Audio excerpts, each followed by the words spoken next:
Pan-African Parliament, hereby solemnly declare that I will perform my functions as a member of the Pan-African Parliament to the best of my ability and with honor and dignity in the service of the people of Africa.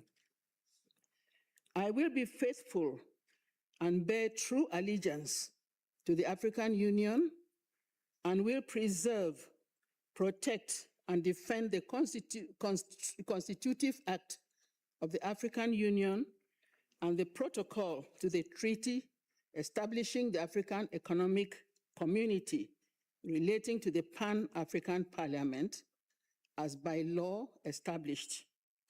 And I will promote adherence to the principles of good governance, democracy, human rights, international humanitarian law, peace, stability, and all objectives of the Pan-African Parliament. So help me God.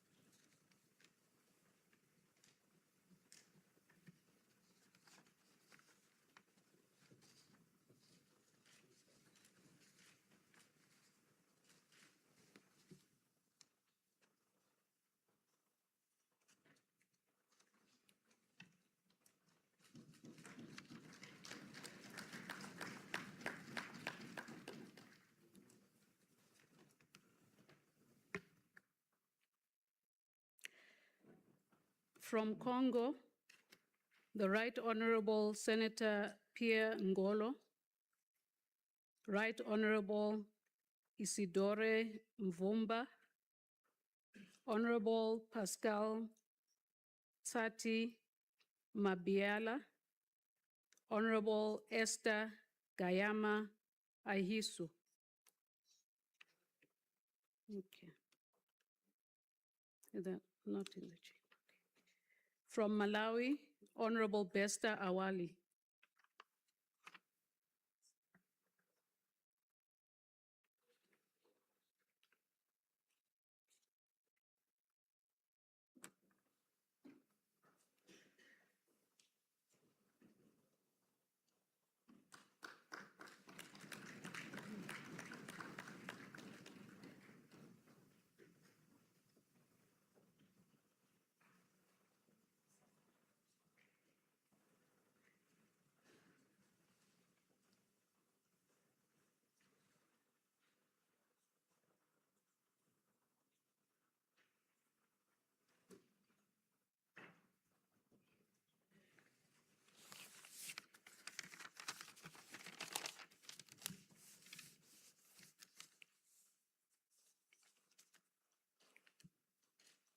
I, Besta Awali, hereby swear that I will perform my functions as a member of the Pan-African Parliament to the best of my ability and with honor and dignity in the service of the peoples of Africa. I will be faithful and bear true allegiance to the African Union and will preserve, protect, and defend the Constitutive Act of the African Union and the protocol to the treaty establishing the African Economic Community relating to the Pan-African Parliament as by law established. And I will promote adherence to the principles of good governance, democracy, human rights, international humanitarian law, peace, stability, and all objectives of the Pan-African Parliament. So help me God.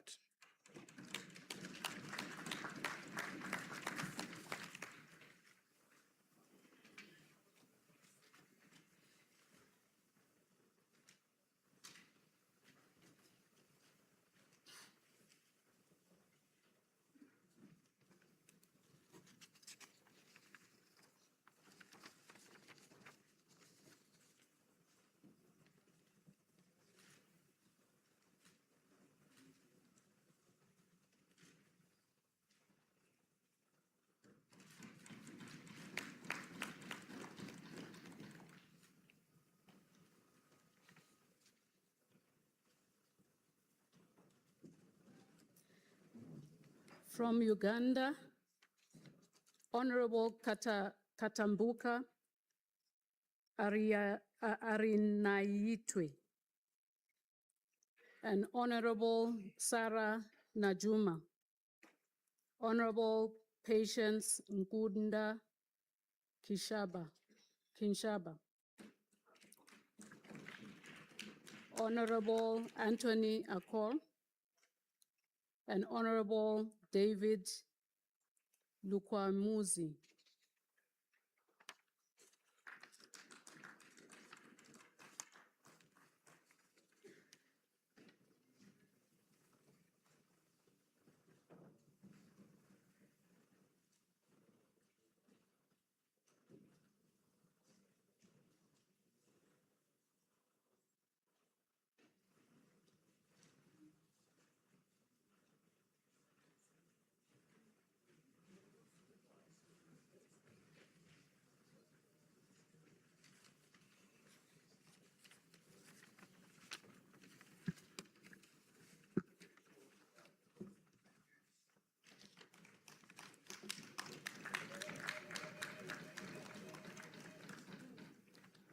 I, Arinaitwe Katambuka Rwakajara, swear I, Najuma Sarah, hereby swear I, Akol Anthony, I, Chisha Patience Nkunda, swear I, Luchamus David Kalwanga, hereby swear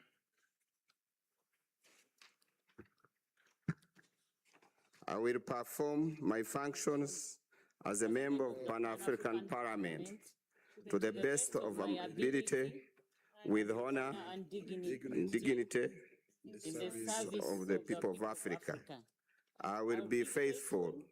I will bear true allegiance to the African Union and preserve, protect, and defend the constitutive act of the African Union and the protocol of the treaty establishing the African Economic Community, relating the Pan-African Parliament as by law established. And I will promote adherence to the principles of governance, democracy, human rights, international humanitarian law, peace, stability, and the objectives of the Pan-African Parliament. So help me God.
Honorable President, this brings to an end the list of accredited members of national parliaments to be sworn in at today's sitting.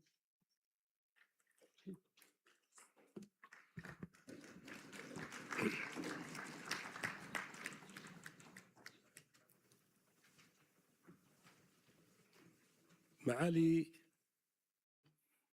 Your Excellencies, honorable members of the Pan-African Parliament, on behalf of the Bureau of the Pan-African Parliament, I would like to renew the congratulations to the newly appointed members of the Pan-African Parliament who took oath in accordance with the provisions of the rules and systems of the Pan-African Parliament from Angola, Benin, Cameroon, Congo, Liberia, Malawi, and Uganda. So my congratulations to all of you for this oath-taking, wishing you all the success in your work within the Pan-African Parliament. Once again, I'll be back to the program, which is on point 5, which is about implementation of Article 5 of the Rules of Procedures of the Pan-African Parliament.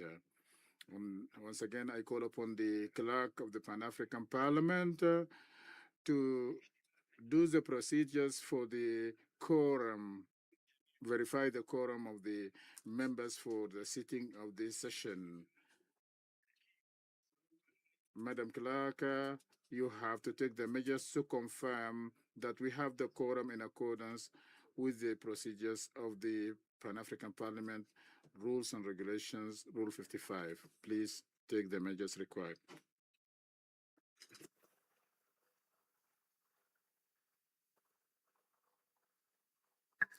Honorable President, we have a quorum. We've achieved a quorum with a simple majority of 108. Present in the chamber is 121 members present. Thank you.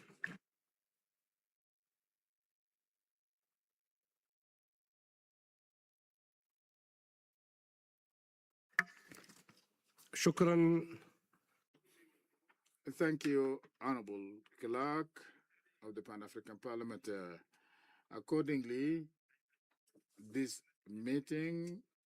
sitting of the Pan-African Parliament is confirmed according to Rule 55 of the Rules of Procedures of PAPA. As we are having 121 members who are present in this chamber, we hereby confirm that we have the quorum.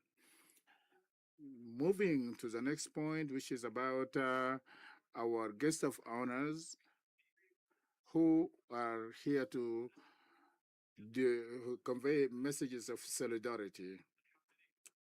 And according to Rule 38.1, I hereby call upon our guests to submit their messages of solidarity as regularly done in the opening of the sittings of this Parliament. And I start by Mr. Nelson Mafa, UN Coordinator, the Republic of South Africa, to deliver the message, the solidarity messages. You have the floor, Mr. Nelson.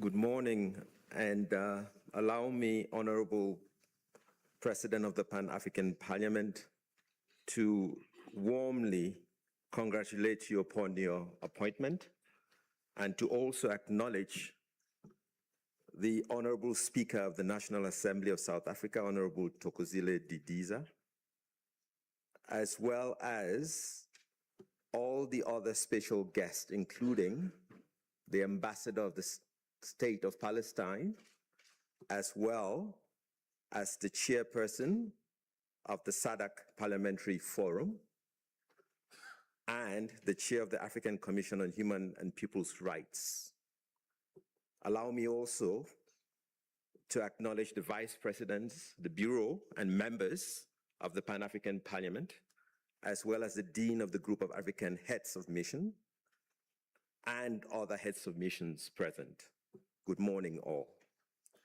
I am honored to convey the solidarity and support of the Secretary General of the United Nations, Antonio Guterres, and the Deputy Secretary General, Amina Mohamed, and of the United Nations family working across Africa on the occasion of the opening of the first ordinary session of the 7th Legislature of the Pan-African Parliament. Allow me once more to reiterate our heartfelt congratulations to the newly elected leadership and to commend the renewed commitment to citizen-centered governance, accountability, continental integration, and the implementation of Agenda 2063 that has marked the beginning of this new legislature. These priorities are timely, necessary, and deeply aligned with the aspirations of African peoples. Excellencies, the United Nations Secretary General recently observed that Africa is not waiting. Africa is moving, Africa is leading. This affirmation captures a reality that is increasingly evident across our continent. Africa is shaping global conversations on peace, climate action, sustainable development, economic transformation, and multilateral cooperation. Africa is advancing its own vision through Agenda 2063. And Africa is demonstrating that the most sustainable solutions are those that are African-led and African-owned. And Agenda 2063 remains Africa's blueprint for transformation. Of course, the 2030 Agenda and its Sustainable Development Goals also reinforce this vision. And they are not competing agendas, they are mutually reinforcing pathways towards a peaceful, prosperous, integrated, and sustainable Africa. The strategic partnership between the African Union and the United Nations is therefore anchored in that understanding: African leadership, African ownership, and shared responsibility for advancing peace, prosperity, and sustainable development across the continent. And the Secretary General has reaffirmed that this partnership is rooted in respect, dialogue, and solidarity, while supporting African priorities ranging from silencing the guns to promoting human rights, to advancing sustainable development, and to ensuring the reform of multilateral institutions, including the Security Council. At the same time, we must be candid.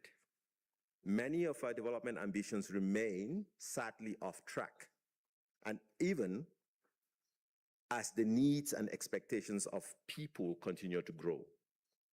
Conflict continues to disrupt lives and reverse development gains. Climate change is deepening vulnerability. Debt pressures constrain investment in people and development. Inequality continues to limit opportunity for too many Africans. And that is why the role of this parliament truly matters. The Pan-African Parliament connects continental ambition with citizens' realities. Through oversight, legislation, parliamentary diplomacy, and accountability, it can and must help ensure that Africa's commitments are translated into tangible improvements in people's lives. Excellencies, peace and development remain inseparable. The aspirations of Agenda 2063 cannot be realized without peace, and peace cannot be sustained without inclusive development, opportunity, justice, and hope. And this year's African Union theme on water and sanitation is therefore both timely and important, because access to safe water and sanitation is fundamental to health, dignity, food security, climate resilience, and economic opportunity. It is central to the achievement of Agenda 2063 and the Sustainable Development Goals. And in that regard, I welcome the renewed focus being given to water across the continent and the recent efforts, Madam Speaker, being undertaken here in South Africa to address this critical challenge. And I'm sure we will hear more from the President on this. It is it is important that the impact is felt most directly by Africa's young people and women, whose health, education, safety, time, and economic opportunities are closely linked to reliable water and sanitation services. For Africa's largest generation of young people, such investments must unlock creativity, innovation, and leadership, turning a demographic reality into a powerful opportunity for transformation. The full participation of young people, including from Alexandria here in South Africa, Bamenda in Cameroon, Maiduguri in Nigeria, Thiès in Senegal, Algiers in Algeria, Addis Ababa in Ethiopia, Zanzibar in Tanzania, and other cities and towns across the continent will be essential to making the ambitions of Agenda 2063 a reality. And equally, Africa cannot achieve these agendas while half of its talent and potential remains underutilized. Advancing gender equality and expanding opportunities for women and girls is therefore not only a matter of rights and inclusion, it is a development, governance, and economic imperative. Excellencies, the vision of an integrated Africa also calls on us to strengthen solidarity amongst our people. Human mobility has become and has always been part of Africa's history, development story, and reality. As we deepen continental integration, we must promote safe, orderly, and dignified mobility, while addressing the root causes that force people to move, so that movement is increasingly a choice, not a necessity. Challenges relating to migration and displacement can also not be addressed through stigma, exclusion, or vigilantism, but through sound public policy, regional cooperation, and adherence to the rule of law. Above all, our responses must reinforce protection, uphold dignity, support the hospitality of host communities, and ensure that those who are displaced are treated with humanity and respect. In closing, President, the Pan-African Parliament was created to give voice to the people of Africa. The success of this 7th legislature will ultimately be measured not by the number of resolutions adopted or meetings held, but by the extent to which it advances dignity, opportunity, peace, and prosperity for the people it represents. As Africans, we know that our challenge is not a lack of ambition or lack of ideas. The challenge is how we accelerate implementation, how we strengthen institutions, how we mobilize investments, how we expand opportunities, especially for women and young people, and how we ensure that the benefits of growth, integration, and development are tangibly felt in the lives of the people we serve.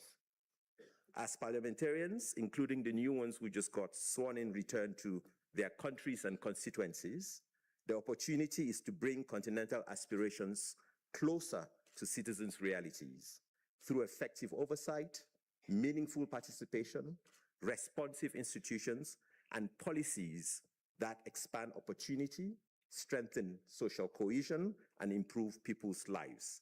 The test is whether our collective commitments translate again into better lives for our people.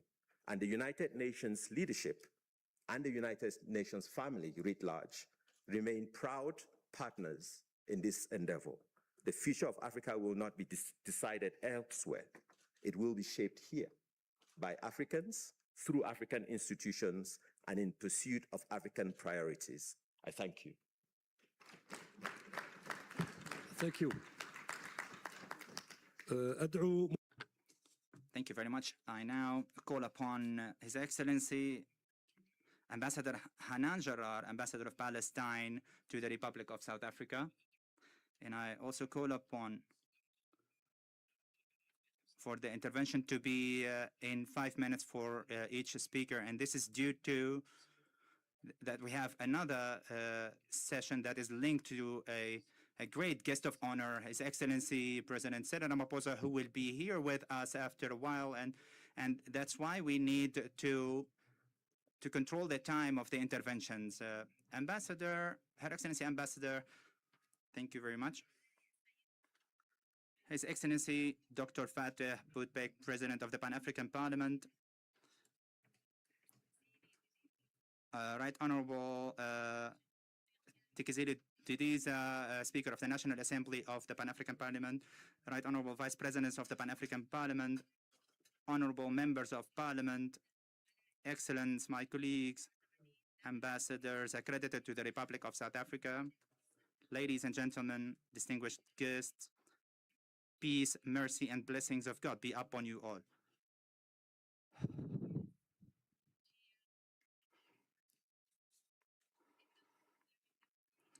It is a great honor for me to stand once again on the podium of the free African people who have written the most magnificent pages in the history of the global struggle against injustice, oppression, racism, and occupation. I would like to convey to you all the greetings of our steadfast Palestinian people and of His Excellency President Mahmoud Abbas, together with the greetings of the Chairman of the National Council, His Excellency Brother Rouhi Fattouh, and we extend our heartfelt congratulations on the success of the electoral process on the election of new leadership for the parliament headed by His Excellency Dr. Fateh Boutbek. And our congratulations likewise go to all the honorable vice presidents. We express our people's sincere wishes that the coming period would be filled with achievements for the benefit of the peoples of the continent in particular, and for global stability, peace, and prosperity in general. I also extend to you, Mr. President, my highest thanks and appreciation for the warm reception and for your assurance that the Palestinian cause will remain present on this free platform. We also express our people's and leadership appreciation for the sincere efforts made by your esteemed parliament in solidarity with our people over the past period, and the leadership of His Excellency, the former President, Fortune Charombera, who deserves our recognition and honor. Your Excellencies and distinguished guests,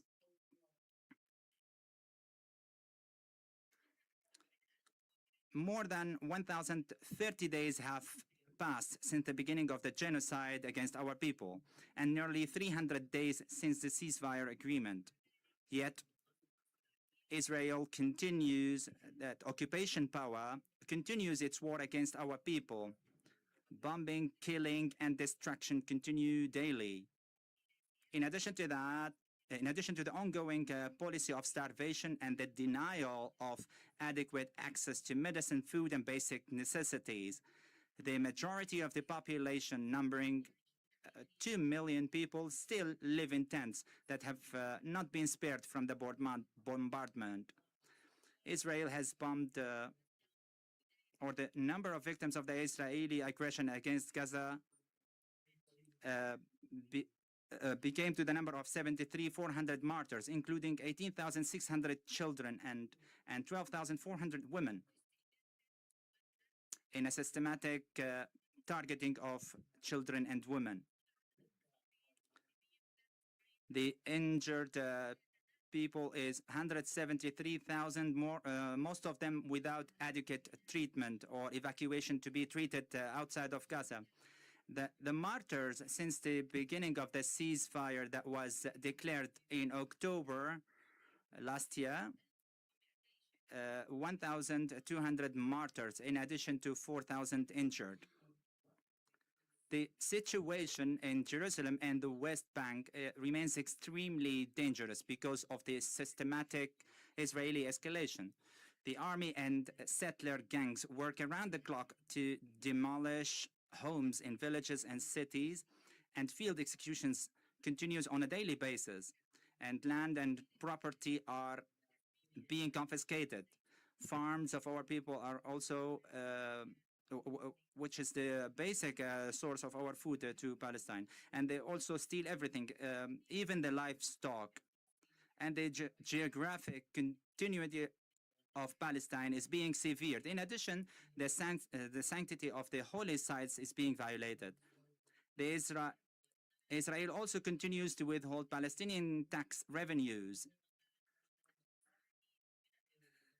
amounting to nearly $5.7 billion in order to undermine the government of the Palestinian people and prevent it from providing services to our people across all service sectors, including the payment of employees' salaries, to the extent that most government primary health care and clinics have had to close because of the acute shortage of medicines and essential medical supplies. In that context, we assure that these crimes are not isolated incidents, but rather fall within the framework of an official systematic Israeli policy that provides political and military protection and support to the settler gangs. The continued impunity gives the occupation forces and settlers a green light to continue and escalate their crimes, which also serves the survival of the far-right occupation government, a government that is hostile to peace and continues to expand its colonization and imposing facts on the ground by force, displacing Palestinian citizens and implements plans of annexation, ethnic cleansing, and genocide. And from here, we call upon all states, international organizations, and parliaments to take practical and urgent measures, including issuing clear positions of condemnation and supporting the conduct of independent international investigation and holding those responsible for these crimes accountable. Also to work on disarm the settlers in accordance with the Security Council Resolution 904, and to impose sanctions on the Israeli settlement enterprise and those responsible for inciting it, banning also the import of settlement products and halting any economic or financial dealings with them, to activate also the universal jurisdiction to pursue perpetrators of war crimes and crimes against humanity. Your Excellencies and distinguished guests, South Africa's decision to turn to the International Criminal Court and the International Court of Justice stems from its belief of its human conscience by placing international law above political pressures. South Africa has once again affirmed that there is no state above the law and that no people should be... There is no audio, no microphone.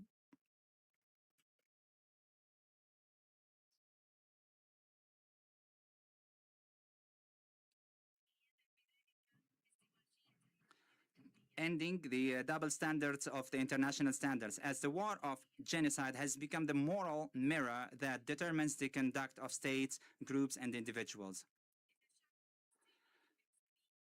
The Palestinian people, Muslims and Christians, is looking forward to freedom and to get rid of the occupation and to achieve lasting peace in the Middle East. And in this context, the State of Palestine, the state members, and the observer in the Pan-African Parliament since 2017 renewed its request of your support in this Parliament and also to have a standing item about the Palestinian cause in this Parliament, in line with the existing practices with the African Union. And in conclusion, I would like to extend my sincere thanks once again for giving me the opportunity to speak before you directly with my best wishes for the success of this session and the achievement of its intended objective. Long live Africa, long live Palestine, and long live the free people of the world. Thank you so much, Your Excellency, Ambassador Hanan Gerard, Ambassador of the State of Palestine to the Republic of South Africa. And I now call upon His Excellency Idrissa Sow, the Chairperson of the African Commission on the Rights, on the Human and People's Rights, through the video conference to address the Parliament. And I also would like to reaffirm the importance of respecting the time limits due to to have an honorary session linked to the opening session where we will host His Excellency President Cyril Ramaphosa And I would like to thank again, on behalf of the honorable members of the parliament, I would like to thank the presence of Honorable National Speaker of the National Assembly of South Africa. And I would like to ask also His Excellency Idrissa So to address us and read his statement or the message of solidarity. Thank you. Je vous remercie, honorable président. Thank you so much, Honorable President, for the chairperson for the time that you allow me to speak. Excellencies, President of the Pan-African Parliament, ladies and gentlemen, and parliamentarians, and the ladies and gentlemen of the Bureau, members of Parliament. It's for me an honor to really take the floor, to be given the floor, and to address a specific message, and to compliment the Pan-African Parliament on the occasion of the opening of this ordinary session and the legislature that is related to it now. It expresses in the African name of the human rights of man and people over whom I have honor to preside, and I mean, I have great gratitude for that, and to be invited by the PAP. And I think that the solidarity, the expression of solidarity, and our institutional relationships is paramount.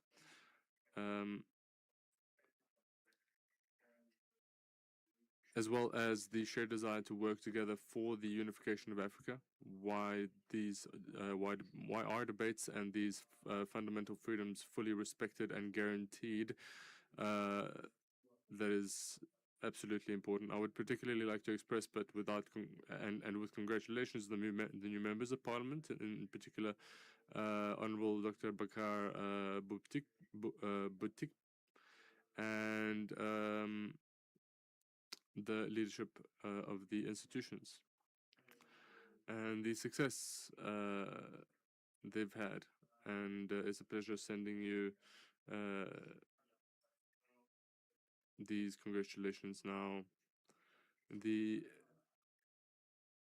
African Union Commission, the African Commission, and the Pan-African Parliament absolutely share well-known, notably the promotion or protection of human rights, a well-known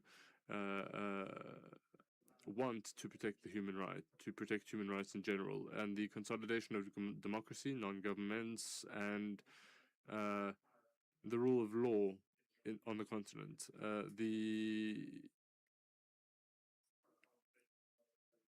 Commission in earnest must look at monitoring the implementation of the chat, this concept, and the protocol with Parliament, of course, and so that the African standards do not require simple text, of course, but becomes reality. They do not become simple text, but become realities experienced by our fears and expressed by our strength. It doesn't matter, the rate of application and the regional instruments relating to human rights. It remains worrying what is happening around Africa. It is therefore essential to strengthen our collaboration in order to provide innovative products and responses to reverse this trend. Ratification constitutes according to as an essential step. And ladies and gentlemen, I think that if it is permissible to say so, it is a good thing. It is a good theme this year that you guys are embarking on. African parliamentarians, I think that let the theme of course, assuring sustainable water availability and sanitation systems to achieve the goals of the Agenda of 2063 remain at the heart of everything that you do. This morning, tonight, or today, especially now, because we never, you know, we have to have universal access to safe drinking water, adequate sanitation infrastructure, and liquid hygiene services. This is a fundamental right. The realization of several other essential rights, including the rights of health, development, and healthy environment, is also something to consider. And that's all. Madam,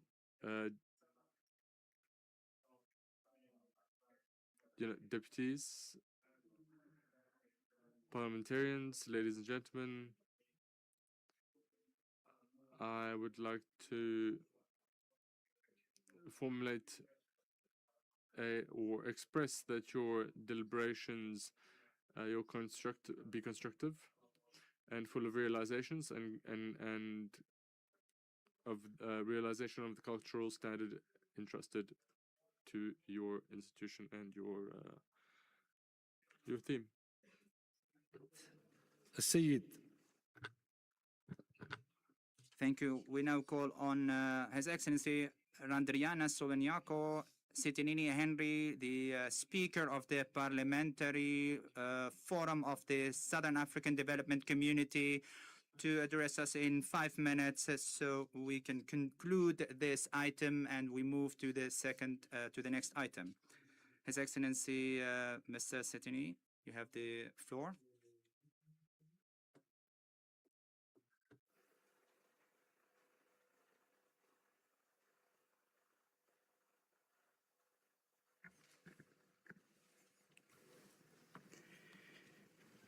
Your Excellency, Dr. Fat Boutique, President of Pan-African, and congratulations on your election as President. Allow me to give special thanks to you, Excellency, to pronounce my name correctly because I am the longest, the longest name in this room, I think. I didn't want to give you a hard time, just it's a name given by my parents. Yeah, our sister host speaker, Honorable Tuku Didiza, thank you for the grand hospitality, my sister. Excellency, distinguished delegates, ladies and gentlemen. On behalf of SADC Parliamentary Forum, I convey our earnest greeting and profound solidarity to the Pan-African as it is convenes the first ordinary session of 7th legislature under the African Union, theme of the year 2026, answering sustainable water availability and safe sanitation system to achieve to the goal of Agenda 2063. This theme reflects one of the most urgent priorities facing our continent today. Water and sanitary are not merely development sectors. They are fundamental pillars for human dignity, public health, food security, economic growth, climate resilience, environmental sustainability, and social justice. Their centrality to Agenda 2063 cannot be overstated. We commend the Pan-African Parliamentary for its leadership in advancing democratic governance, continental integration, and the aspiration of Agenda 2063 through effective policy, partnership, and collective action. Over the year, SADC-PF has positioned itself as a strategic convener, think tank, and advocate for transformative action in water governance, sanitation, and sustainable development across Africa. The Parliamentary Assembly has passed several resolutions related to water, sanitation, and hygiene. Among our contributions, SADC-PF, in collaboration with the African Renaissance, participate in the development of Africa Water Vision 2063 and its policy implement plan 2026 to 2033, providing framework to guide the African journey toward achievement water security. Gender, length, and sustainability sanitary by 2063 recognize the importance of political leadership in this agenda. Through the support of Africa Renaissance, we participate in a high-level dialogue that culminates in the Dakar African Consensus as water and sanitary, bringing together parliamentary, police mark, development partner, and water sector leader to force a common Africa position ahead of global water process. This engagement leads to the establishment of parliamentary straining mechanism and development of roadmap of straining the voice of influence of Africa parliamentary on water and sanitary issue. Equally important is our commitment to inclusively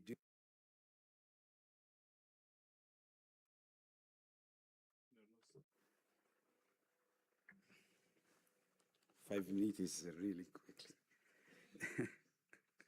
Okay, I will be sorry.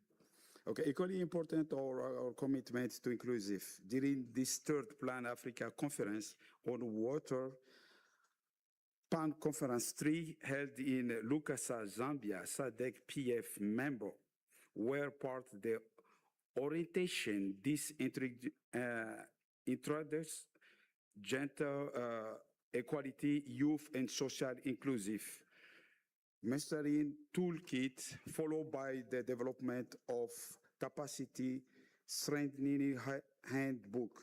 This practical instrument seek to address perceived inequality in the water, sanitation, and hygiene sector by answering the women, youth, personnel with disability, and another vulnerable group are meaningful, including in planning, implementation, and decision-maker process. Through this initiative, parliamentarians have demonstrated that sustainability, water, sanitary, and hygiene government must be people-centered, equitable, and responsive to the need of citizens.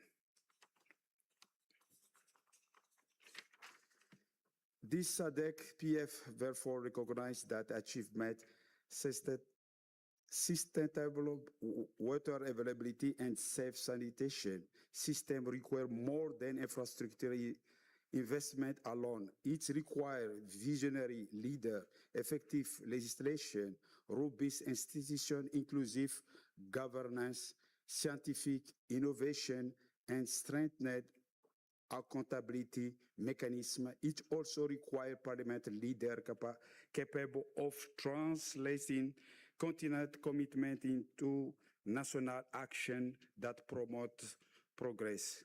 Dear delegate, it is this regard that we stand in full solidarity with Pan-African, in African Union, member of state, regional economic, communities, development partner, civil, social, and the private sector in advancing shared vision of water secure, safe sanitation, and climate resilience Africa. Through Africa Water Vision of the Year initiative. The SADC remain committed to recognize the celebration excellence, innovation as a leader in water governance, safe sanitary sustained development. We will continue to champion partnership, knowledge exchange, and practical action that elevate water security and safe sanitation and strategy drive of African transformation. As the African continent its journey toward prosperity, let us be guided by the principle of unity, shared responsibility, and collective action. Together, we can build Africa where very citizens enjoy access to safe water, dignity, sanitation, where no community is left behind, and where the aspiration of Agenda 2063 become a level relate for the present of the future generation. Please accept your Excellency and Honorable Member the assurance of high consideration and our solidarity. Long life to the Pan-Africa, long life African Union. Together, let us build Africa. Every child has clear water to drink. Every family has access to sanitation, and every nation can achieve the aspiration of Agenda 2063. Thank you very much. Shukran. Thank you, Honorable Chair of the Parliamentary Forum of the South African Parliamentary Forum for this solidarity address. And I'd like to thank once again all those who took the floor and showed their solidarity in this opening session. And I'd like to apologize for them for the fact that we are controlling time with 5 minutes for each person due to the activity that we have, because we are going to have an exit session.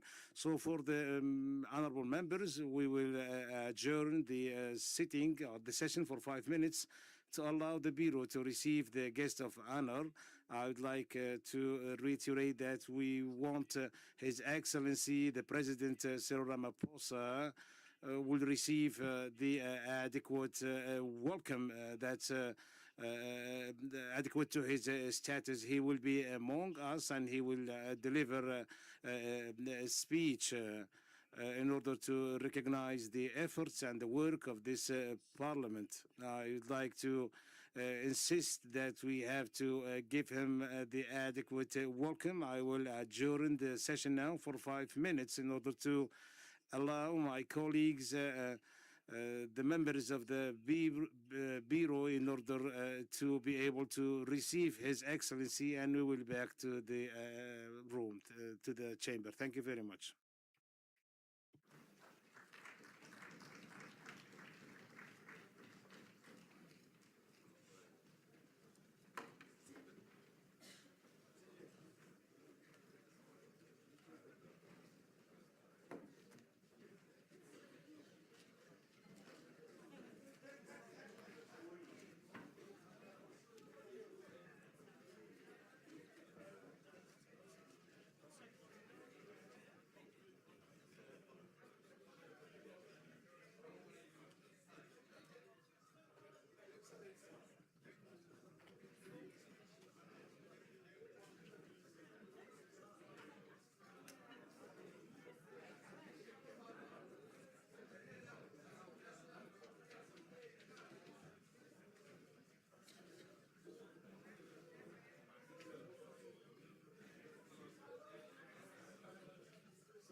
Honorable members, can we please take our seats for the arrival of the dignitaries?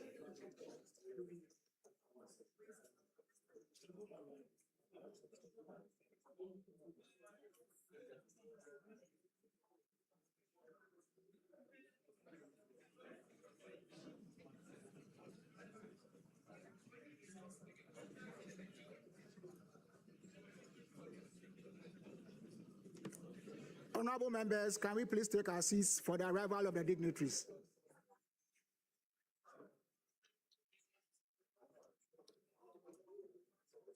Honorable members, can we please take our seats for the arrival of the dignitaries, please?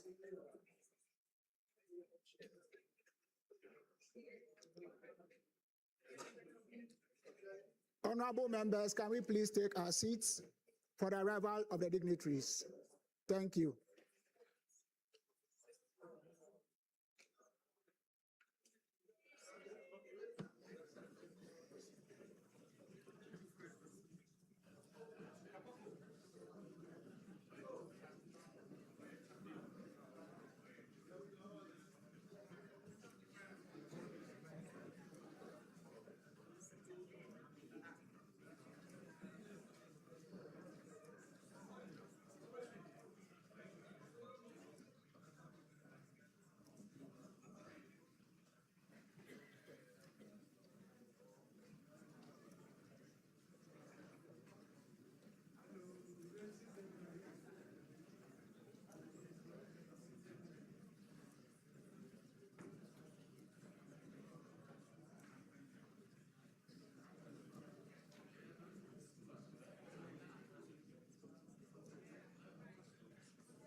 Honorable members, can we please take our seats for the arrival of the dignitaries?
My good sir, how are you? No, these things are fine.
I now call on the first Vice President to take the podium.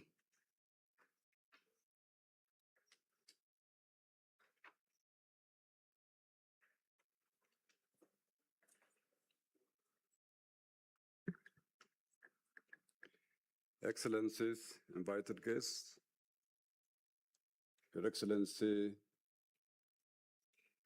Honorable Nkodo, former President of Pan-African Parliament, Your Excellency Chief Fortune Charambura, former President of Pan-African Parliament, Excellencies, Honorable Members, Your Excellency,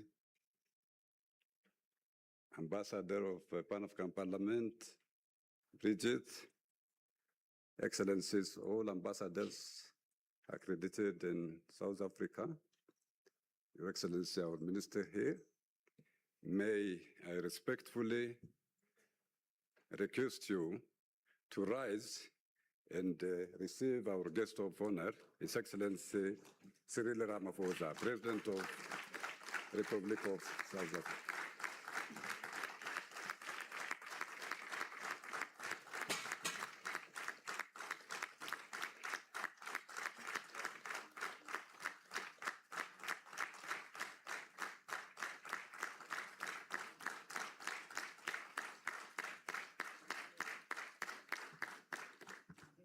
Thank you, but it's not enough.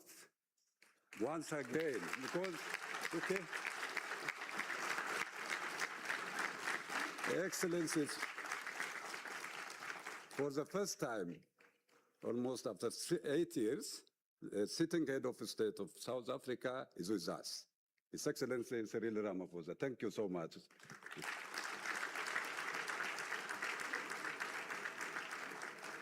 Still, we keep rise to sing the anthem of Republic of South Africa and the African Union.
Thank you. Be seated, please.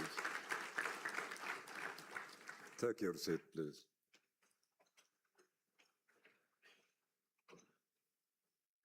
Your Excellency, Cyril Ramaphosa, President of Republic of South Africa, Your Excellency, President Dr. Buttigieg, President of Pan-African Parliament, it's time to invite His Excellency, President Buttigieg, on behalf of Pan-African Parliament Bureau and on behalf of members of Pan-African Parliament, to deliver his speech. Can you welcome His Excellency, the President of Pan-African Parliament, please?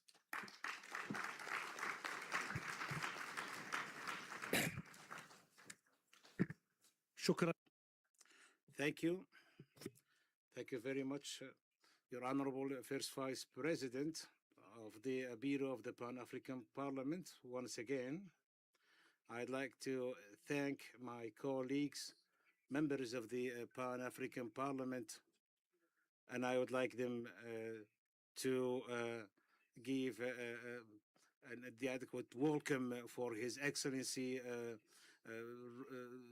Ramaphosa, the President of the Pan-African Parliament. South Africa.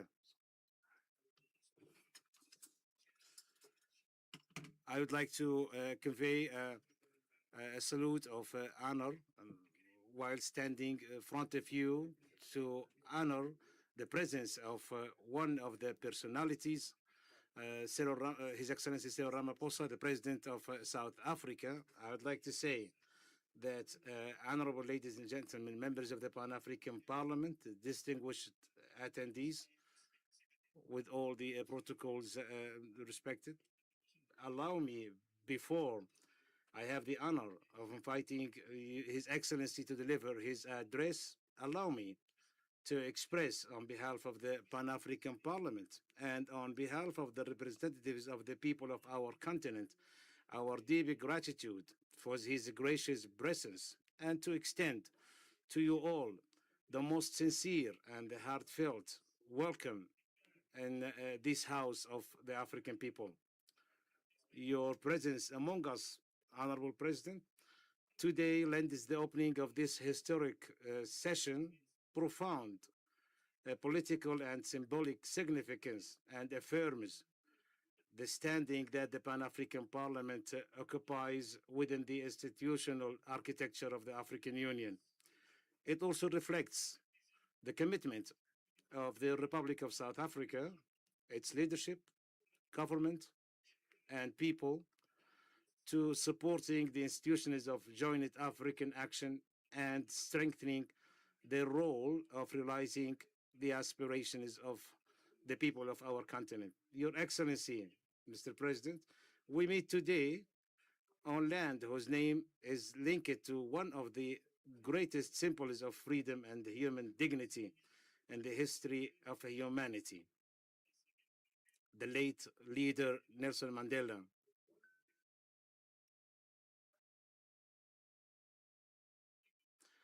I say, today we are standing on a land that's linked with one of the symbols of freedom and dignity in humanity. And I mean the late leader Nelson Mandela, who was not only a leader of South Africa, but became a global symbol of reconciliation, justice, and moral leadership. Mandela proved that the strength of nations is not measured by the resources they possess, but by the values they embody, and that unity, tolerance that we are in dire need today. Unity, tolerance, and dialogue are the most effective path to building a prosperous and stable future.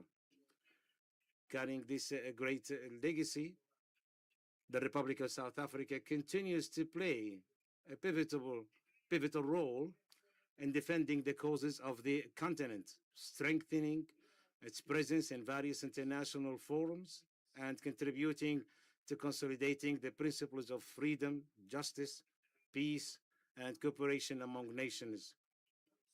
Under your wise leadership, your Excellency, your country has remained a sincere partner in joint African action and has hosted the Pan-African Parliament since its founding, providing it with all forms of support and care, a stance that will remain a source of appreciation and gratitude from all members of the Pan-African Parliament and representatives of the people of the continent.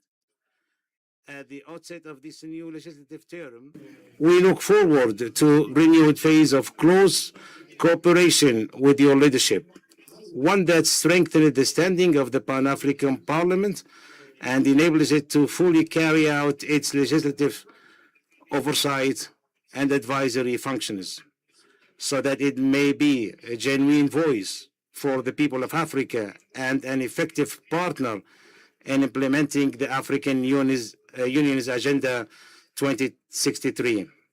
Your Excellency, the President, on this occasion, it gives me pleasure to extend to Your Excellency and to the government and people of the Republic of South Africa my sincerest congratulations on your country's assumption of the presidency of the G20, a historic event that embodied international confidence in South Africa's leading role. Is an important opportunity for our continent to make Africa's voice heard, defend its priority, and strengthen its presence within the global economic governance system. We are confident that South Africa's presidency of the G20 will carry forward the aspirations of the continent and the concerns of its peoples, and will contribute to advancing a fairer and more equitable international order, granting Africa the full standing it deserves as a partner in shaping the world's future. Our continent possesses the energies, wealth, and the potential that qualifies to be an influential global power. However, achieving this ambition requires a unified political will, strong African institutions, a sincere cooperation among the various organs of the African Union. From this platform, we renew our aspiration for your continued support of the Pan-African Parliament and for strengthening coordination between it and the organs of the Union in a manner that consolidates the principle of good governance, strengthening peace and security, advancing the process of development and economic integration, and brings the institutions of the Union closer to the African citizen. We also express our confidence that your leadership will continue to defend the just causes of the people of our continent and work to unify African positions in international forums and strengthen Africa's voice in a manner that commensurates with its standing and potential. Your Excellency, Mr. President, we look forward to your gracious visit today, being the first of successive visits by Your Excellency to the Pan-African Parliament, and that it will likewise be reinforced by regular visits from your fellow heads of state and governments of Africa, so that this parliamentary edifice may remain a permanent space for dialogue, consultation, and coordination among political leaders and the representatives of the continent's people. Honorable President, the direct presence of Africa's leaders in the Pan-African Parliament gives our institution renewed political momentum, strengthens standing within the African Union system, and affirms the collective belief that it is an essential partner in continental decision-making in keeping pace with the implementation of Agenda 2063 and in consolidating the values of unity, integration, development, and peace. We are confident that your personal support for this vision will convey a powerful message to all African leaders that the Pan-African Parliament is the home of the continent's peoples, their unifying platform, and their partner in building the Africa we aspire to. To conclude, Your Excellency President, the members of the Pan-African Parliament who represent the diverse peoples of the continent look forward with great interest to hearing your vision on the future of Africa and hear the role of the parliaments in supporting continental integration, strengthening democracy and development, and translating the aspirations of the Agenda 2063 into tangible achievements felt by African citizens. Once again, Honorable President, it's my honor on behalf of the Pan-African Parliament and on behalf of the representatives of the peoples of Africa to invite Your Excellency to kindly deliver your address in front of the members of the Pan-African Parliament. We thank you and we welcome you.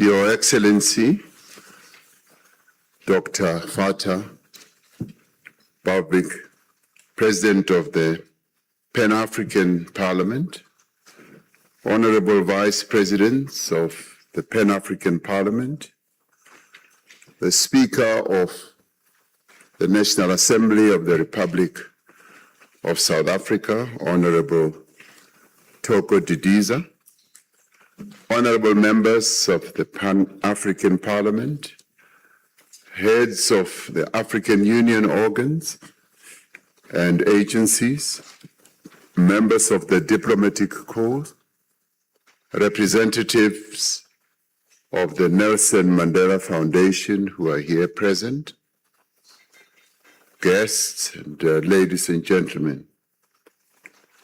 I greet you in the name of the people of South Africa, but I also want to thank you for finally being allowed to come to be present here.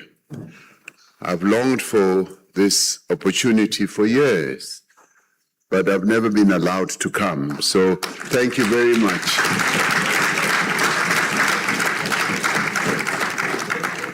I especially thank you for inviting me. It is indeed my privilege and my honor to address this first ordinary session of the 7th Pan-African Parliament.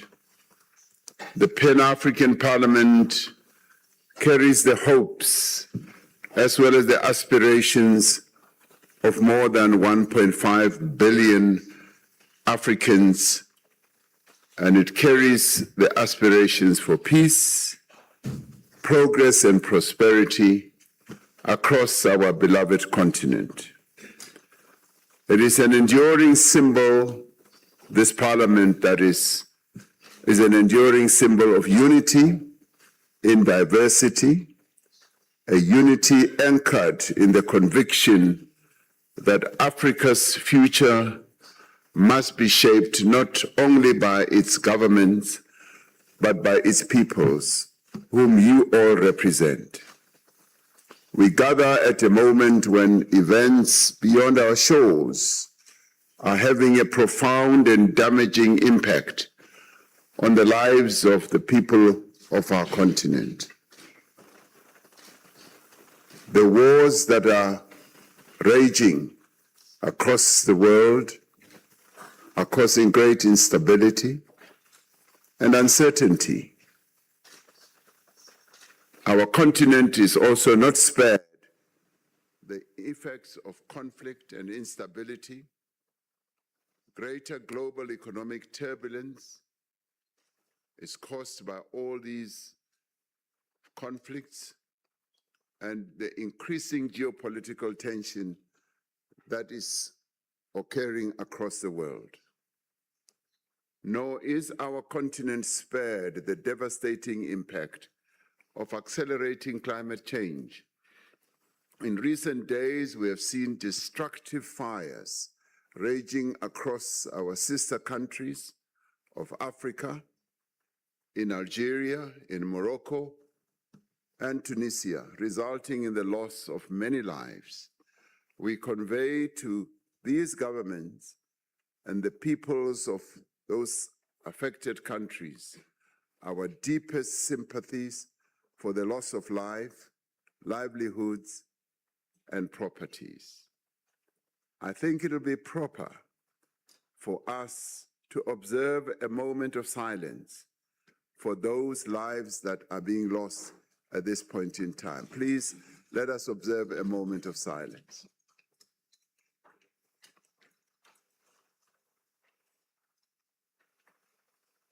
Thank you. Now, these developments make it even more important that Africa should be able to stand together to advance its own development. Mr. President, we congratulate you and your 4 vice presidents on your successful election to lead the 7th legislature. We wish you well for your term of office. We are confident that you will, together with your colleagues, be able to advance the noble mandate of African unity with integrity and with purpose. For the democratic South Africa, few honors have carried greater significance than hosting the Pan-African Parliament. We are deeply honored as a nation, as a country, to be the host of this august body. Being the home of one of the preeminent institutions of Africa's democratic architecture is more than a privilege for South Africa. It is a responsibility and a duty that we carry out with humility. The year 1994 was a momentous year for South Africa, as all of us know.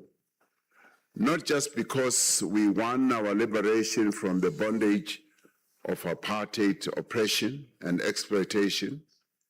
It was also the year that we formally returned to the embrace of the African family of nations, a family that had supported us and stood by us during our struggle for freedom. Just weeks after our first democratic election, South Africa was admitted as the 53rd member state of the Organization of African Unity. Having emerged from decades of apartheid isolation to reclaim our place within the community of African nations, we were and we remain determined to honor Africa's solidarity. In June 1994, the 30th ordinary session of the Assembly of Heads of State and Government of the OAU in Tunis, our nation's founding father, President Nelson Mandela, challenged the nations of Africa to commit to the continent's rebirth. He said, and I quote, "If freedom was the crown which the fighters of liberation sought to place on the head of Mother Africa, let the upliftment, the happiness, the prosperity, and the comfort of her children be the jewel of that crown," close quotes. 32 years ago, South Africa embraced the responsibility to work for Africa's upliftment. Our commitment to do so has not wavered. It has not weakened, and in fact, it has strengthened over the years. South Africa has sought to be more than a mere signatory of the instruments of Africa's unity. Since then, South Africa has sought to honor the solidarity Africa showed us during our struggle by contributing to continental peace, integration, development, and institution building. The progress of Africa is in our DNA. You may note, if you care to notice, our national anthem. Our national anthem starts off with saying, we want the Almighty to secure Africa. That's where it starts. That's what South Africa is all about. In the end, towards the end of the national anthem of South Africa, it then talks about South Africa, meaning that for us, in our DNA as a nation, Africa has great prominence. Africa is not only the mother of the peoples of Africa and South Africa, it is our origin. And that is the commitment that we have to the development of Africa. We have consistently and actively committed our efforts and resources to building the institutions, initiatives, and capabilities our continent needs. In 2002, we were honored to host the inaugural Summit of the African Union here in South Africa in the KwaZulu-Natal province in Durban. South Africa is a founding member of the African Peer Review Mechanism and was one of the co-architects of the new Partnership for Africa's Development, NEPAD.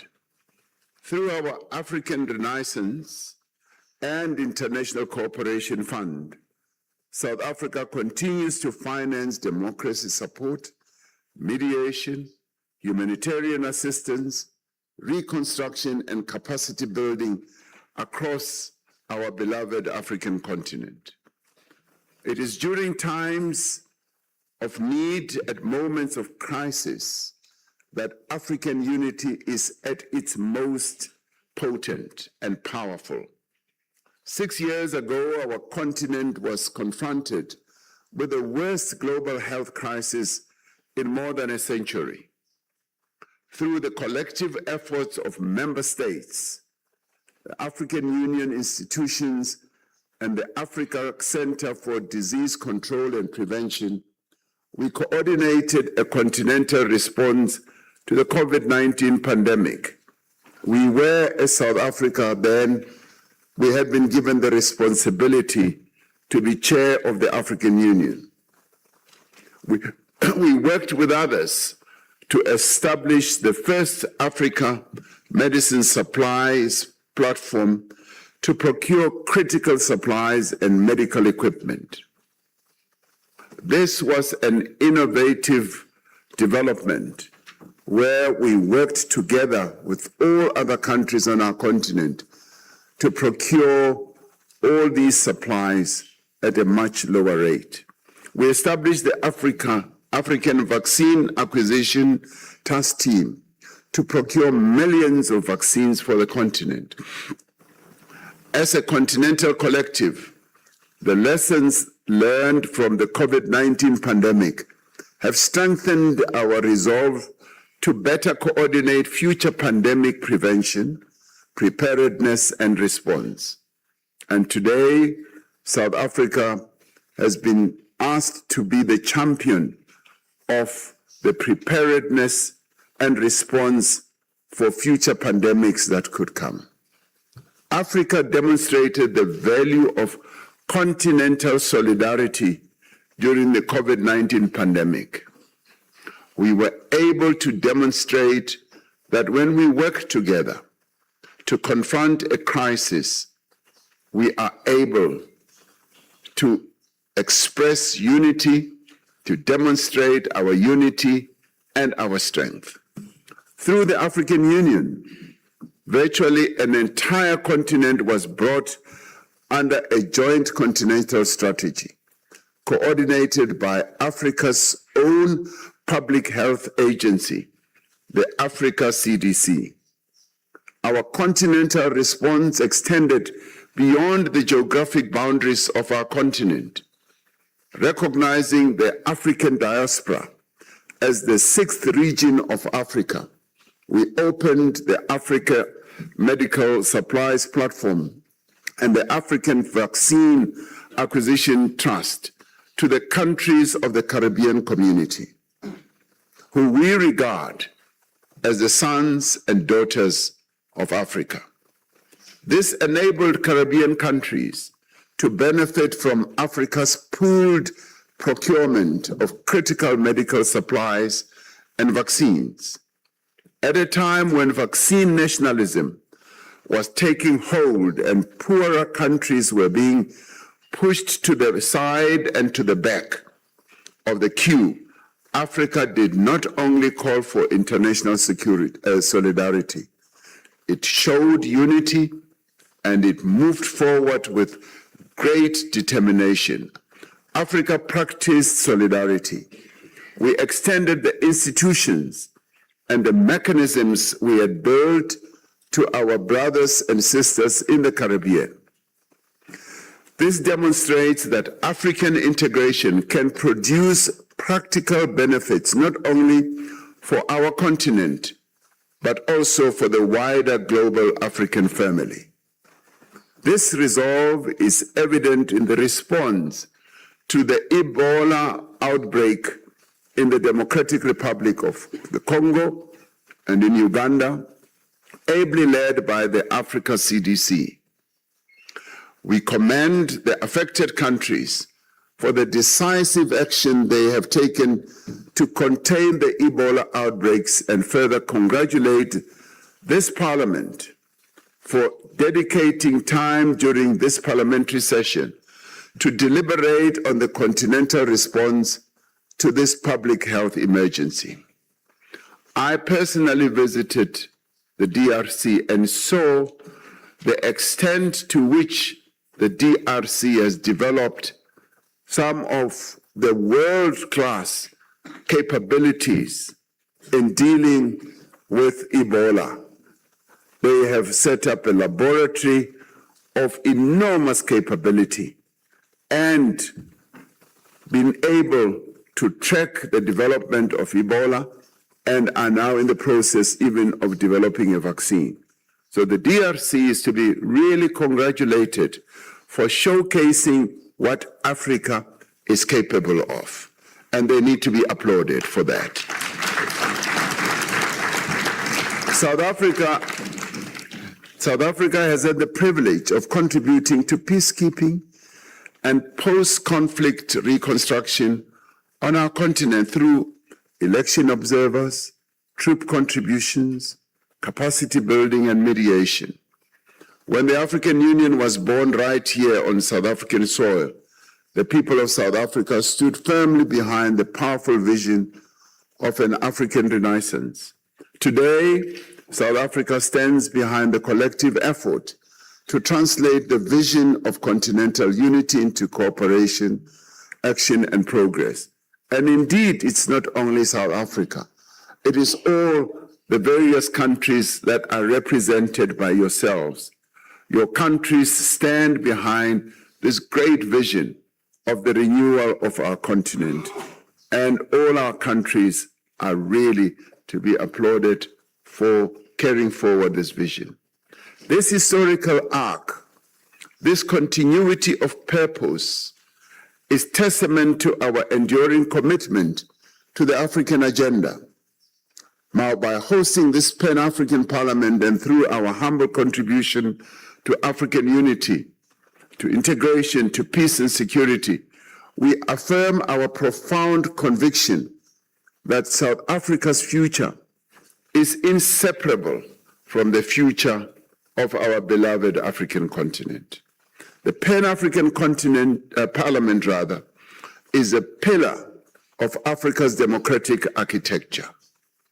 As you all sit here, you must know that we all see you as representing that pillar. This Parliament gives expression to the voice of the peoples of Africa. It reinforces our shared commitment to democratic governance, constitutionalism, the rule of law, and the respect for human rights. As elected representatives of our continent and of our people, you have a unique responsibility as members of this Parliament to strengthen accountable institutions, to promote transparency, and to ensure that the aspirations of the African Union are translated into tangible improvements in the lives of the people of Africa. This Parliament must itself exemplify the democratic values that it seeks to advance across the continent. It must be a model of integrity, of transparency, of accountability, and responsible stewardship and fidelity to its own rules. Its strength will depend not only on the powers entrusted to this Parliament, but also on the confidence it inspires among the people of Africa. We welcome the efforts of this Parliament to exercise oversight over the flagship projects of the African Union through its various committees. By bringing various national parliaments together under a single roof, this institution is able to monitor the implementation of policies and programs that are key to Africa's development and integration. So this session takes place under the African Union's theme of the year, assuring sustainable water availability and safe sanitation systems to achieve the goals of Agenda 2063. This theme addresses one of the most urgent challenges facing our continent and its people. Access to clean water and safe sanitation is a fundamental human right. It is a right that is enshrined in our own constitution here in South Africa. It is essential to human dignity, to public health, food security, education, industrial development, and social stability. Yet millions of people across Africa still live without a reliable supply of safe drinking water or adequate sanitation. Women and girls often carry the heaviest burden, traveling long distances to collect water and losing opportunities to learn, to work, and to participate fully in community life. Climate change is intensifying droughts and floods. Aging and poorly maintained infrastructure is failing communities. Pollution, inadequate investment, and weak governance are placing further pressure on scarce water resources in many countries. Water insecurity does not respect national borders. Many of Africa's rivers, lakes, and groundwater systems are shared between countries. This sustainable management, or their sustainable management, requires cooperation, trust, and a shared commitment to the interests of present and future generations. The Pan-African Parliament and national parliaments have a duty and they have a decisive role to ensure that this resource is properly managed. They must develop and harmonize enabling legislation, oversee public expenditure, promote investment in water infrastructure, and hold governments accountable for delivering reliable water and sanitation services. They must ensure that continental commitments are reflected in national development plans, municipal budgets, and the daily lives of our people. South Africa is on its own confronting its own severe water supply challenges. South Africa is a water-scarce country, and through our National Water Action Plan, we are working to strengthen accountability, to rehabilitate infrastructure, to improve municipal performance and mobilize investment in water security. We recognize that no country can address these challenges in isolation. We must share knowledge. We must also share technology, finance, and expertise across our continent. And we look to the Pan-African Parliament to continue to leverage its mandate in pursuit of peace, good governance, the empowerment of women and young people, climate justice, and other key issues facing our continent. This Parliament must be resolute in defending constitutional democracy. It must speak clearly against unconstitutional changes of government, unlawful extension of political tenure, the weakening of democratic institutions, and the misuse of public resources.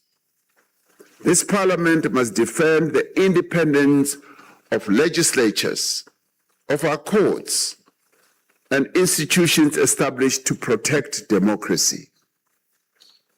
Democratic governance is not an abstract ideal. It is essential for peace, development, and the confidence of the citizens of this continent, particularly confidence in the institutions that are meant to serve them. As the voice of all Africa's peoples, this Pan-African Parliament is a strident voice in support of multilateralism, of international law, and the peaceful resolution of disputes. That voice must be heard loud and clear coming from this institution. Africa must speak with one voice on the reform of the institutions of global governance and the global financial architecture, so that they are more representative, they are more equitable, and responsive to the needs of emerging economies. One of the most significant tasks of this Pan-African Parliament is in this era is to provide guidance to the putting into effect of the African Continental Free Trade Area. The African Continental Free Trade Area is undoubtedly the most powerful instrument we have as a continent to realize our cherished goal of African unity, but more importantly, of African prosperity and progress.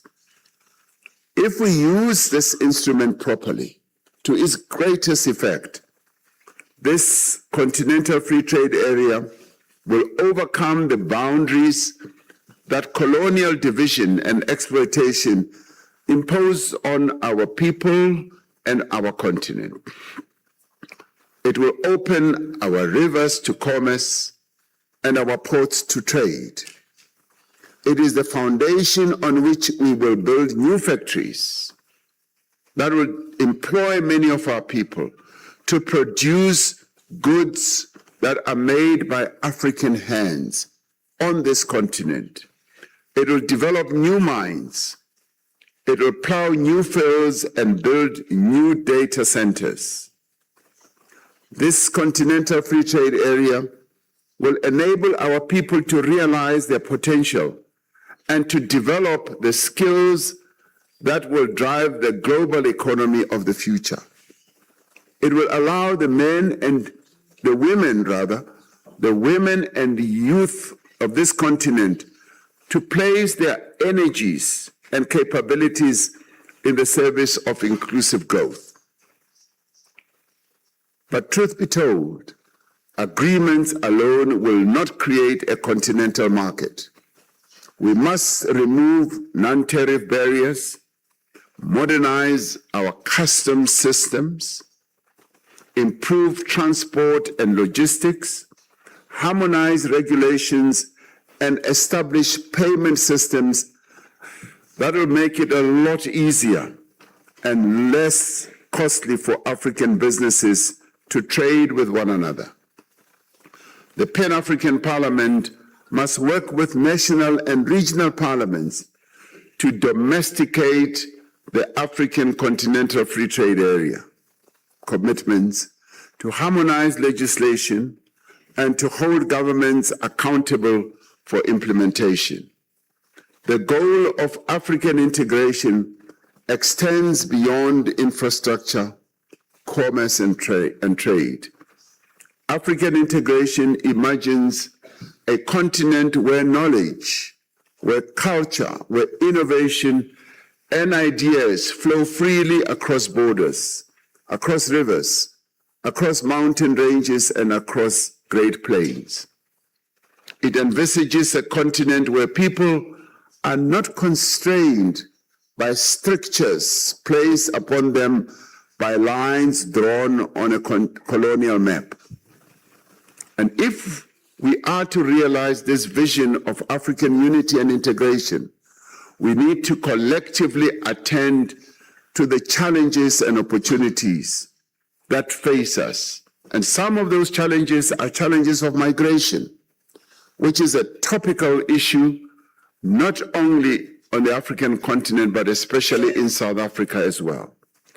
Today, many parts of our continent are confronted by the challenge of migration in our own countries and out of our continent to other continents. Here in South Africa, as has been the experience of other countries, we have witnessed outbreaks of anti-migrant sentiment and incidents of intimidation and violence directed at foreign nationals, and incidents that have been quite sad and abhorrent, where people have been injured and some people have died and lost their lives, which we as South Africa deeply, deeply regret and mourn. This is fueled in part by misinformation and prejudice, but it draws on a genuine concern among some South Africans about the social and economic burden that is brought upon them by illegal migration. As the South African government, I want to make it clear, we have taken a firm stance against any form of intimidation, vigilantism, or violence directed at people from other countries or other nations. We've taken a firm stand against hatred for people from other countries, xenophobia or Afrophobia. We have taken steps to strengthen and enforce our laws, to diffuse tension and to ensure that all persons within our borders respect the rights of all, and that the rights of people from outside South Africa are respected and upheld. Migration itself is an essential part of the African story. Throughout history, across every continent, people have moved in search of opportunity or safety, and they will continue to do so. We must not conflate lawful migrants, refugees, and asylum seekers with people who enter or remain in countries in violation of immigration laws. Nor should migrants or people from outside the country be made to be scapegoats for unemployment, crime, or shortcomings in the delivery of public services. Our response must combine firm, fair, and effective immigration management with an unwavering defense of human dignity and the rule of law. Our task is to ensure that migration is managed in a manner that affirms the rights and dignity of all people, that respects international conventions, and that advances social cohesion and the unity of Africans as a whole. And this is where we also say that we need to work together. And we call upon various countries on our continent to work with us to address this challenge. South Africa cannot solve this challenge alone. It needs to work together with its sister countries and with the peoples of our continent to address this problem. We have seen how unmanaged migration can undermine the sovereignty, the security and social order of countries, not only South Africa, but many other countries. As African countries, we have to acknowledge and address the conditions that drive migration in the first place.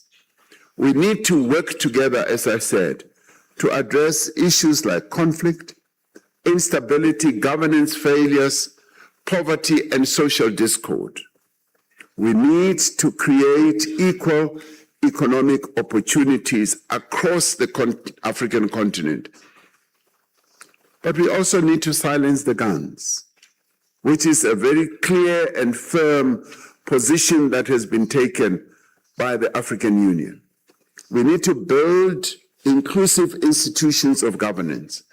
We must work for a future where Africans are able to migrate out of choice and not necessity.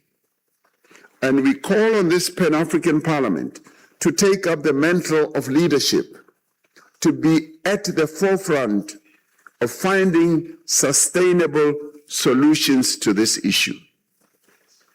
When I met the members of the Bureau before coming to this open session, they said, Mr. President, will you articulate what this Parliament should do in addition to what it is called upon to do? And it is this. This is this issue of migration that this Parliament must give leadership to. This Parliament must address this issue in a way that brings us all together, to work together. The measure of Africa's development will not only be the ease with which Africans can move across borders, it will also be the extent to which every African country offers all its citizens sufficient opportunity, dignity, and hope. As the honorable members of this Parliament, as the collective leadership of this continent, we have a responsibility to build a better Africa. It cannot and should not be the responsibility of the heads of state or certain countries only. It must be a collective responsibility, and all of us who are seated here are leaders, and that is why we were elected and chosen to come and represent our peoples of Africa. We have a responsibility to build a continent that is at peace with itself, where conflicts are resolved through dialogue and diplomacy, rather than through the barrel of a gun.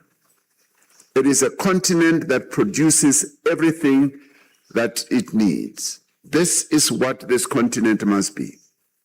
That extracts from its abundant resources the full value that belongs to the peoples of Africa. Rather than exporting our raw wealth, we must process our minerals, our agricultural produce, and our energy ourselves. We are building a continent where our young people have the skills, and they are continuously demonstrating that they have the knowledge and the skills. We must also build a continent where capital and opportunity is there to build enterprises and careers on African soil rather than seeking them abroad. This is a continent where women should take their rightful place in the boardrooms, in the parliaments, in the cabinets of our various countries. And they must take their place not in the home only, but in the factories, in the various institutions that lead this continent. This continent must be a continent whose voice in global institutions matches its size, its history, and its potential. Long must be the days when Africa is always pushed to the back. Africa belongs to the front. We must lead the global events that are unfolding, because we are, as Africa, the origins of humanity. Humanity originates from this continent. We must therefore take our place in global matters. And to do so, we must have a common voice, one voice that is powerful and resolute on the reform of the United Nations Security Council, on the international financial architecture, and in the councils that set the rules of trade, climate, and technology. Now, to build this Africa, we must translate the agreements we have signed into the laws, institutions, and resources that give life to these agreements. But this Parliament must also be given the legislative powers that it requires. Now, yes, the Malabo Protocol was passed. It has not yet been ratified by many countries. And I will call upon my own country and many other countries to ratify this protocol so that you must not be members of a toy telephone. You must be a parliament that really delivers. A parliament that regulates, that seeks to regulate the various continental matters that affect the peoples of Africa. And of course, many people fear that you will replace their own national parliaments. And I don't believe so. You should be able to function as the parliament of our continent in consultation and in cooperation and collaboration with our national parliaments. Too many of our continental commitments remain aspirations on paper. We must invest in our people, in education, in health and skills, so that our demographic strength, and it is a huge strength, of 1.5 billion people going to rise to a much bigger number. And this strength must become a dividend and not a burden. We must connect our continent with the roads, with railways, with ports, energy grids, and digital infrastructure that allow goods, capital, data, and people to move freely. We must strengthen the institutions of this union, of our African Union, so that they have the authority and resources and political support to act on matters of peace, security, health, and development and trade. And we must remain united. Africa's story teaches us that division has long been the instrument through which others have sought to shape our destiny. A united Africa shapes its own destiny. The success of this 7th legislature, this 7th parliament, will not be measured only by the debates that you hold or the resolutions that you will adopt. It will be measured by the laws that it helps to shape, the commitments it helps to implement, and the difference it makes in the daily lives of the people of Africa. History will judge us not by the speeches that we deliver, but by the Africa we build. Yes, that is so. So let this parliament be the conscience of our continent. Let it be the voice of Africa's most vulnerable. Let it be the guardian of democracy, and let it be the champion of peace. But let it be the great reservoir of enabling the young people of our continent, the women of our continent, to take their place in development matters and in matters of progress. So this parliament, therefore, has a great responsibility. And let me say, we are there to work with you, to support you, and to enable you to execute your tasks. Mr. President and Vice Presidents, I thank you for giving me this opportunity. At last, I've now been allowed to come here. So thank you very much.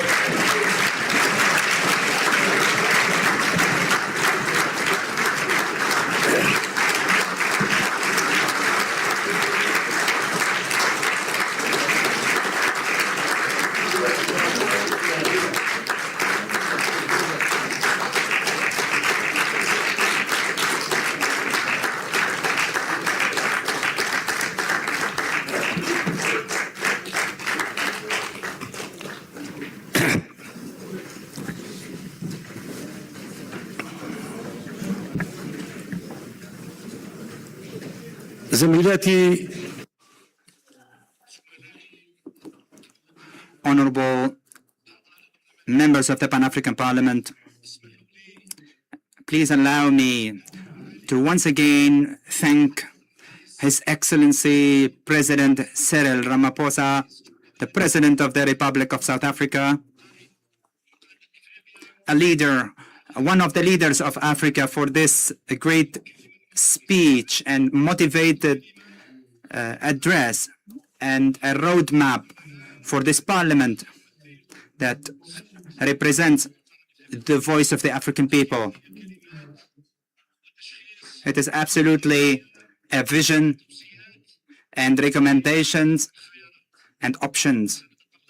We look forward, hopefully, through the 7 legislative term, to do what we are supposed to do for the interest of one unified continent. Once again, Mr. President, I thank you very much, and I always consider you a great asset of the African continent with its values and morals. And once again, call up on behalf of the Bureau, I call upon Honorable Dr.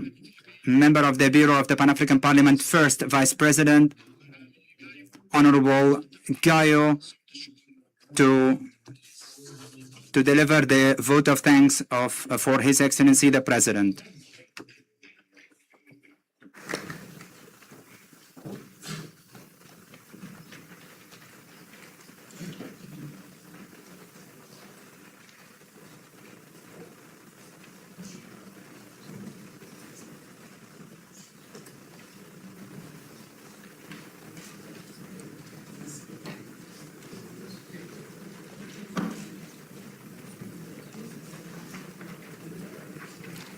Your Excellency, Cyril Ramaphosa, President of Republic of South Africa, Your Excellency, Dr. Buttigieg, President of Pan-African Parliament, Your Excellency, Speaker of South African Parliament, Your Excellency, Deputy Minister of Republic of South Africa, Excellencies, our former presidents of Pan-African Parliament, Your Excellencies, members of Pan-African Parliament, Excellencies, ambassadors here present, our ambassadors of Pan-African Parliament, Ambassador Bridget and Belen, Excellencies, may I request you once again to rise and give your big hand to His Excellency President of South Africa, His Excellency Cyril Ramaphosa.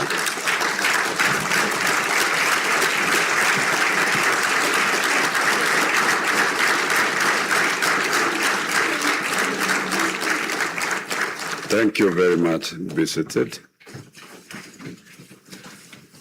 Excellencies, during our stay in our holding room with His Excellency President Ramaphosa, and during his speech, when he addressed his guest house, His Excellency committed to work with Pan-African Parliament in the best interest of the Parliament. Among others, the President committed to assist Pan-African Parliament to have legislative power. As he said, he will champion that even Malabo Protocol was not ratified. It's not ratified in many countries. His Excellency will champion that one, and he is committed.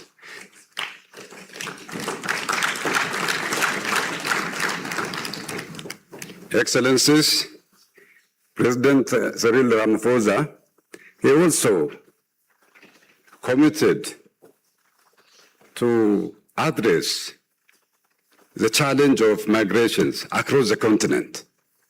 This issue cannot be really solved only by South Africa. All head of states, all citizens of Africa should rise together, should work together, hand in hand, and mitigate all that challenge and give better life to people of Africa, our citizens. He committed for that, and we trust in South Africa, we trust in his leadership. Excellencies, he also agreed to champion the other problem, which you know. Pan-African Parliament, Your Excellency, Mr. President, is entitled to have sitting allowance pursuant to the protocol, Article 12(5), but unfortunately, it was not implemented. Parliamentarians, we are coming here with limited resource, and we are not even finishing. We are not deliberating enough, Your Excellency. That's very, maybe it's an insult for Africa. Our colleagues in Europe, they are working and they are well paid.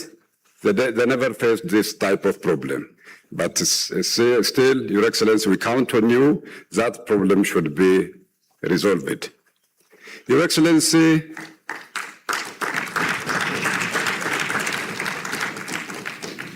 we have also some gray area, I would say. In the host agreement, it cannot be, of course, at that level. We hope it will be resolved, and that will be under your supervision. Your Excellency, Pan-African Parliament, we are here to find solutions for problems, not only for African problems, even beyond the continent. Your Excellency, here we have former President of Pan-African Parliament, Honorable Nkodo. He led the delegation to United States of America in 2015. We were listened. We were heard by the United States of America. As you remember, we assisted some economic sanctions against Sudan to be lifted. And this time we think it's high time for this parliament to step up and to mediate the problem between United States of America and Africa. Excellencies, we count on the negotiation skill of President Trump and also wisdom of South Africa, your leadership. Pan-African Parliament, we are well positioned to do that job. Our President, His Excellency, from the first day, President Guterres, he brought this agenda to the Bureau, to the attention of the Bureau. The Bureau resolved to work in that area and to find solution. Neither South Africa nor America asked us to do the job. But we believe in Pan-African Parliament it's our responsibility to do this job. And we'll do it, Your Excellency, and we seek for your cooperation and also guidance. Excellencies, ladies and gentlemen, Pan-African Parliament, since establishment, we are here. We were always supported by the leadership of South Africa. We were always together with them during our session here. It is my pleasure to thank the leadership of DIRCO, who were always with us, who helped us.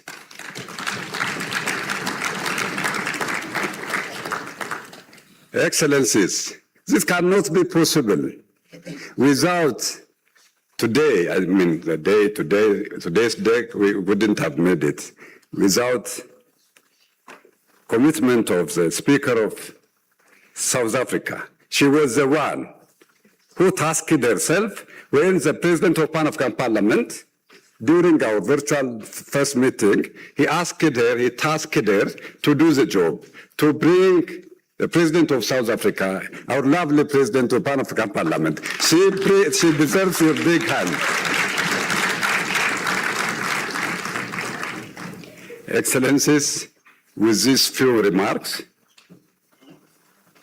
I ask my president, His Excellency President Buttigieg, to come to the podium and handle the next activities. Thank you.